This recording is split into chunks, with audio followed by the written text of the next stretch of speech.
And finally tonight, I want to take a moment to remind you, because you haven't heard it in a while, you're not the problem, okay? You, traditional American, maybe conservative, maybe you lean to the right, you embrace traditional American principles and ideals. You're not the problem. They are the problem. Case in point, Sam Brinton, a shining star of the Biden administration, MIT graduate, deputy in charge of nuclear waste policy in the Energy Department. But more important to the Biden administration was the fact that he was a gender non-binary cross-dresser. To call his attire cross-dressing really isn't giving it justice. The bald-headed 35-year-old frequently sported a stubbly beard along with bright red lipstick. He wore extravagant gowns and mini dresses while precariously balancing on platform heels most commonly worn by women whose profession involves an oiled-up pole and cretins like Hunter Biden sliding dollar bills into their panties. You know what shoes I'm talking about. When Britain's proclivities were revealed to the public, the collective response from the political left in this country was a chorus of "Slay Queen." The rest of us all wondered what kind of vetting process was involved when this person was identified as the most qualified individual to oversee America's nuclear policies. "Bigot," they screamed at us when we gave the natural side-eyed glance to this obviously disturbed individual. And then it was revealed that when Mr. Brinton didn't satisfy his fetishistic fantasies by wearing elaborate gowns with God knows what underneath, he would participate in a kinky ritual involving gay men dressed as dogs who needed to be trained and disciplined multiple times.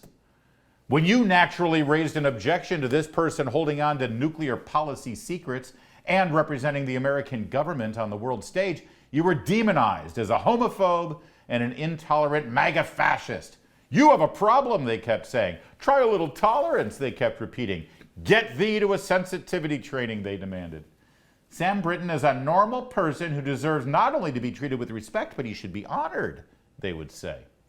Well, in December, it was revealed that Brinton was a kleptomaniac who frequently stole luggage from the baggage carousel at major American airports, several times. And after many days of embarrassing revelations about his criminal behavior in the news, Brinton was dismissed quietly from his duties at the Energy Department. Now, we aren't sure if he lost the job because of his criminal behavior, because, it's the Biden administration, criminals welcome. Or maybe it was just because he embarrassed the Inclusion Office over at the White House. We know for sure that he didn't lose his job for the cross-dressing, stripper shoe-wearing, doggy domination kink work that he proudly displayed to the world. No, that stuff was why he got hired in the first place. The Biden administration tried to make this story go away, and for the most part it had, until yesterday. A development. A Houston-based African fashion designer is now accusing Sam Brinton of wearing her clothes that were in a piece of luggage reported missing from a Washington, D.C. airport in 2018. The designer from Tanzania is named Asia Kamsin, and she made the allegation after finding photos of Brinton wearing her custom pieces. That's right, there he is. Sam Brinton apparently stole an African fashion designer suitcase in D.C. in 2018 and has worn the clothes on several occasions while being celebrated by the D.C. glitterati and media as a brave and important fashion icon in our new inclusive federal government. In short, Brinton has violated Ms. Asia Kamsin, a black woman, in multiple ways. He stole her luggage, he stole her clothes, he appropriated her gender, he appropriated her culture, and he stole the praise that she was due for designing the very look Brinton was celebrated for. And the Biden administration, champions of inclusivity and diversity, has had nothing to say to this black woman who has been violated by this arrogant, entitled white man who gained fame and fortune as a high-ranking and high-profile member of their government. And still, they'll pretend that you're the problem, that your objection to this person and the system that allows him to be rewarded over more capable and qualified individuals is nothing short of Klan-like bigotry.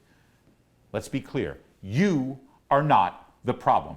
Shouldn't have to be said, but the cross-dressing, gender-confused, fetishistic doggy dominatrix who parades around in slutty makeup and stripper shoes while stealing luggage filled with African dresses that he wears to his job regulating nuclear waste policy is the problem.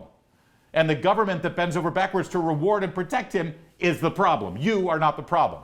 And when Brinton or someone just like him is hired to be your son's third-grade teacher, and you dare to ask whether it's a good idea or not, they'll insist once again that you're the problem, that you're a bigot, and that you need sensitivity training.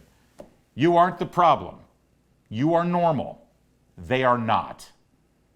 That's it for today. We'll see you tomorrow. Same time, same place. In the meantime, I'll see you on the radio.